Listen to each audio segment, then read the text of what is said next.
الحمد للہ رب العالمین والعاقبۃ للمتقین والصلاة والسلام علی اشرف الانبیاء والمرسلین۔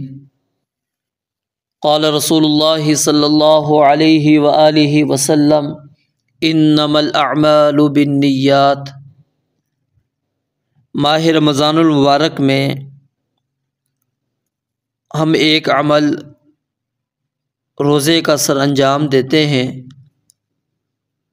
اور ہمارے معاشرے میں روزے کی نیت کے حوالے سے کچھ الفاظ گردش کرتے ہیں۔ ان کا شریعت اسلامیہ کے اندر کسی قسم کا کوئی ثبوت نہیں ملتا۔ وہ الفاظ خود ساختہ ہیں، خود بنائے ہوئے ہیں، خود گھڑے گئے ہیں، اور وہ الفاظ یہ ہیں وَبِصَوْمِ غَدٍ نَوَيْتُ مِنْ شَهْرِ رَمَضَانَ۔ تو کیا شریعت اسلامیہ نے ہمیں روزے کی کوئی نیت سکھلائی ہے یا نہیں سکھلائی، یا اس سے ہٹ کر دیگر جو اعمال ہم سر انجام دیتے ہیں اس کے بارے میں شریعت اسلامیہ نے نیت ہمیں سکھلائی ہے یا نہیں سکھلائی، یا اس کے کون سے الفاظ ہمیں سکھلائے ہیں؟ اگر ہم اسلام کا مطالعہ کرتے ہیں تو ہمیں صرف حج اور عمرے کے علاوہ کوئی اور ایسی عبادت نظر نہیں آتی جہاں پر الفاظ کے ذریعے سے نیت کا ثبوت ملتا ہو۔ رسول مکرم علیہ الصلاۃ والسلام نماز پڑھا کرتے تھے، صحابہ کرام رضوان اللہ علیہ مجمعین بھی نماز پڑھا کرتے تھے، لیکن آپ نے نماز کے متعلق کوئی بھی الفاظ ہمیں ذخیرہ احادیث کے اندر نہیں ملتا کہ نبی علیہ الصلاۃ والسلام فجر کی نماز کے لیے جب کھڑے ہوتے تو آپ علیہ الصلاۃ والسلام نیت ان الفاظ کے ساتھ کرتے، یا ظہر کی نماز پڑھتے تو ان الفاظ کے ساتھ نیت کرتے، قیام اللیل کرتے تو یہ الفاظ ہوتے تھے نیت کرنے کے، جنازہ پڑھتے تو اس وقت آپ علیہ الصلاۃ والسلام ان الفاظ کے ساتھ نیت کرتے۔ یعنی الغرض ہم اگر اسلام کا مطالعہ کرتے ہیں تو ہمیں دین اسلام کے اندر کوئی بھی ایسے الفاظ نہیں ملتے مخصوص کہ جو نیت کے طور پر انسان نے زبان سے ادا کرنے ہیں، سوائے حج اور عمرے کے، باقی کسی بھی عبادت کے اندر نہیں ہے۔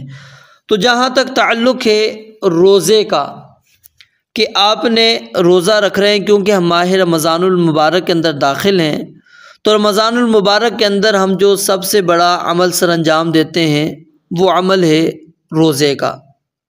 تو آیا روزے کا جو عمل ہے اس کے لیے بھی نیت ہے یا نہیں ہے، یعنی اس کے لیے کوئی مخصوص الفاظ ہیں یا نہیں ہے؟ جیسا کہ میں نے درس کے آغاز کے اندر بتلایا کہ ہماری زبان کے اوپر معروف ہے، مشہور ہیں وَبِصَوْمِ غَدٍ نَوَيْتُ مِنْ شَهْرِ رَمَضَانَ۔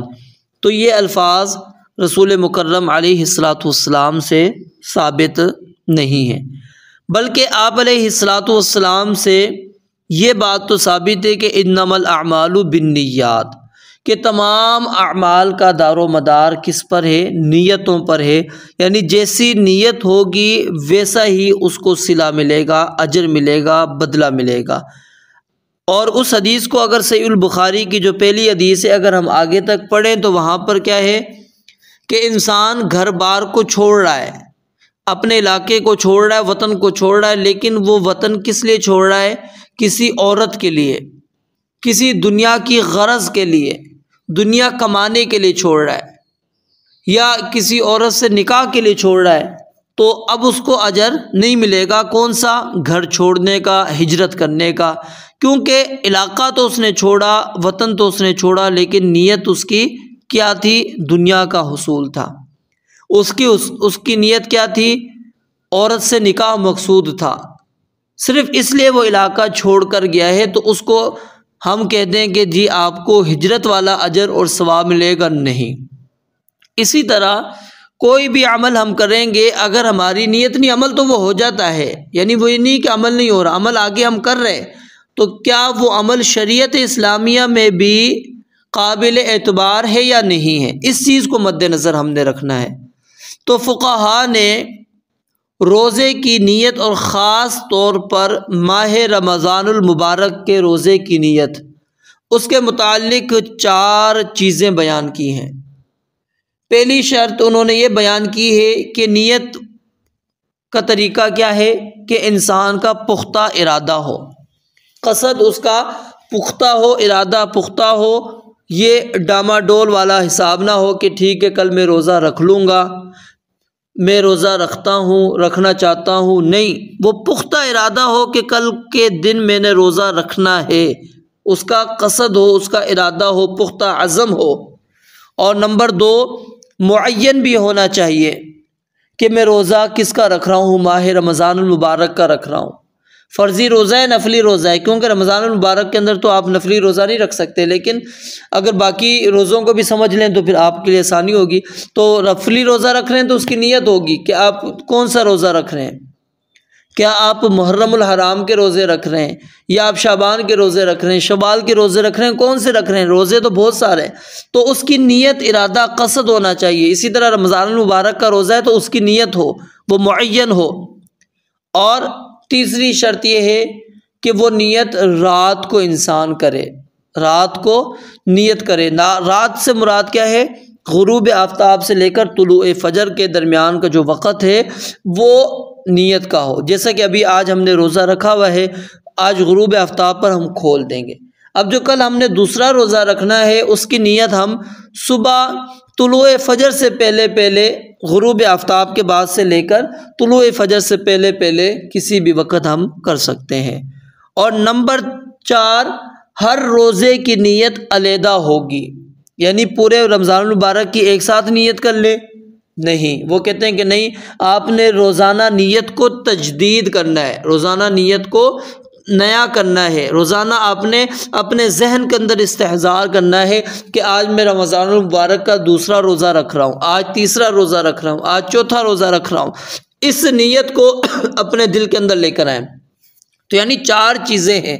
نمبر 1، ارادہ، قصد پختہ ہونا چاہیے، اور نمبر 2، وہ جو ارادہ آپ نے کیا ہے وہ معین ہو کہ کس چیز کے لیے کر رہے ہیں، اور نمبر 3، اگر وہ روزے کے ساتھ تعلق ہے تو پھر وہ رات کے وقت نیت کی جائے، فرضی روزہ ہے کیونکہ، اور نمبر 4، ہر روزے کی علیحدہ نیت کی جائے، کیونکہ رسول مکرم علیہ الصلاۃ والسلام سے سنن ابو داود کے اندر روایت موجود ہے، آپ علیہ الصلاۃ والسلام نے فرمایا کہ جو بندہ رات کو نیت نہیں کرتا تو فلا صیام لہ، اس شخص کا کوئی روزہ نہیں ہوتا، اس شخص کا کوئی روزہ نہیں ہے۔ تو نیت کرنا انتہائی اہم ہے، انتہائی ضروری ہے، لیکن نیت آپ نے کرنی کیسی ہے؟ زبان سے، الفاظ کے ساتھ نہیں، یہ آپ کا قصد ہے، آپ کا ارادہ ہے، آپ اپنے دل کے اندر استحضار کریں گے کہ میں روزہ رکھنے لگا ہوں۔ آپ سحری کے لیے صبح اٹھ رہے ہیں، اہتمام کر رہے ہیں، رات کو جلدی سو رہے ہیں کہ میں نے صبح سحری کرنی ہے، یہ آپ کا قصد ہے، آپ کا ارادہ ہے، صبح سحری آپ کھا رہے ہیں، اور پھر طلوع فجر سے پہلے آپ کھانے پینے سے باز آ رہے ہیں، یہ آپ کے قصد ہیں، ارادے ہیں، تو اس چیز کو نیت کہتے ہیں۔ تو یہ سب سے بڑی جو ہمارے، کیونکہ ہمارا یہ سلسلہ ہے اصلاح اعمال کے حوالے سے، تو اعمال کے اندر سب سے پہلی چیز کیا ہے؟